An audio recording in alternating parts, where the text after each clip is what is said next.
जैता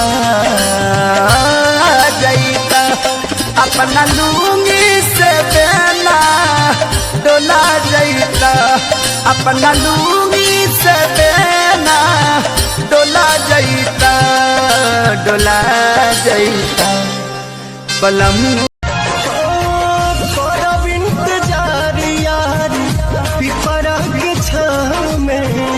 मिले खातिया जइहा बलमुआ के गाँव में मिले खातिया। देखी देखी लड़किन के जुल्फी झाड़ला सखी भातारा मोरा टेम्पू के ड्राइवर हो छटका हमरेला सखी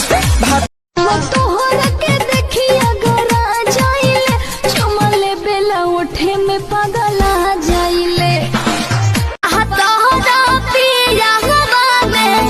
बहुते बहमा जरामा लोही कन के जैसन होता सट जाले बाजारामा।